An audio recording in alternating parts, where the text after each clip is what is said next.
आम आदमी पार्टी के राज्यसभा सांसद राघव चड्ढा ने राज्यसभा में भारतीय शिक्षा प्रणाली में व्यापक समस्याओं पर प्रकाश डाला। उन्होंने कहा कि नीट परीक्षा में अनियमितताओं के कारण अयोग्य लोग डॉक्टर बन रहे हैं और प्रतिभाशाली युवा देश छोड़कर विदेश चले जा रहे हैं। राघव चड्ढा ने स्टार्टअप्स को नौकरशाही द्वारा उत्पन्न की जा रही समस्याओं पर भी सवाल उठाए हैं। राज्यसभा में राघव चड्ढा ने कहा कि हमारी शिक्षा व्यवस्था का संकट अब हमारे देश को प्रभावित कर रहा है। ये वही व्यवस्था है जो कभी हमारे देश की शान हुआ करती थी, लेकिन आज ये एक युद्ध का मैदान बन गई है, जहां हमारे बच्चे ज्ञान और अधिकार के लिए नहीं बल्कि अपने अस्तित्व के लिए संघर्ष कर रहे हैं। उन्होंने कहा कि बहुत कम उम्र से ही हमारे छात्रों को कभी न खत्म होने वाली दौड़ में धकेल दिया जाता है और कुछ नया सीखने की इच्छा प्रतिस्पर्धा के दबाव में दम तोड़ देती है। शिक्षा प्रणाली बच्चों को सिखा रही है कि उनकी योग्यता केवल उनके द्वारा प्राप्त अंकों,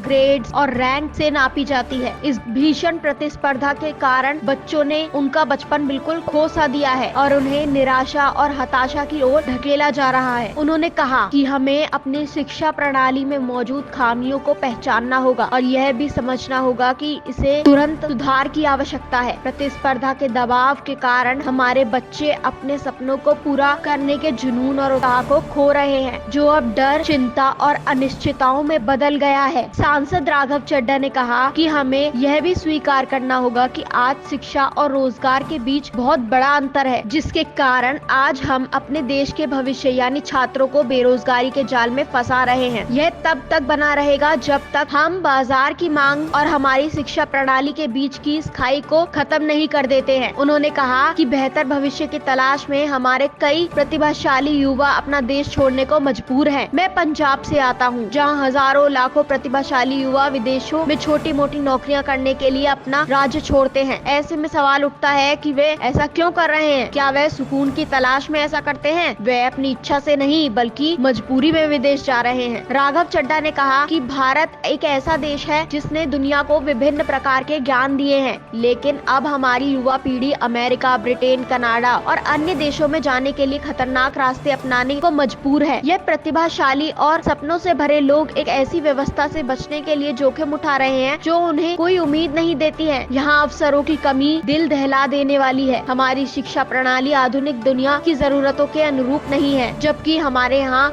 लाखों ग्रेजुएट्स हैं, लेकिन उनके लिए बाजार में ऐसी नौकरियां नहीं है जो उनकी प्रतिभा का सही इस्तेमाल कर सके। नतीजन डिग्री और डिप्लोमा के बोझ तले दबे हमारे युवा रोजगार की तलाश में भटकते रहते हैं। राघव ने कहा कि आज यह सदन उन लाखों नीट के उम्मीदवारों की आवाज उठा रहा है जो हाल ही में नीट परीक्षा में अनियमितताओं से प्रभावित हुए। यह सिर्फ एक परीक्षा की बात नहीं, बल्कि यह छात्रों की कड़ी मेहनत और सपनों के बारे में है, जो बेहतर भारत के निर्माण के लिए समर्पित थे। यह विडंबना है कि देश सेवा का सपना देखने वाले हमारे बच्चे शिक्षा व्यवस्था की खामियों और भ्रष्टाचार का शिकार हो रहे हैं। जो व्यवस्था उनके भविष्य को प्रोत्साहित करने और आकार देने के लिए बनाई गई थी, वही अब उनकी कड़ी मेहनत और आशा को चकनाचूर कर रही है। राघव चड्ढा ने यह भी कहा कि अगर डॉक्टर बनने की इतनी महत्वपूर्ण परीक्षा में धांधली होती है और रिश्वत देकर लोगों को बरगलाया जाता है, तो हम इस देश में कैसे डॉक्टर पैदा कर रहे हैं? किस तरह के डॉक्टर लोगों की जान बचा रहे होंगे? आज मैं ये बेहिचक कहना चाहूँगा कि अगर यही व्यवस्था बनी रही तो हम अपने कॉलेजों में मुन्ना भाई जैसे डॉक्टर पैदा करेंगे और वही डॉक्टर अस्पतालों में लोगों का इलाज करेंगे।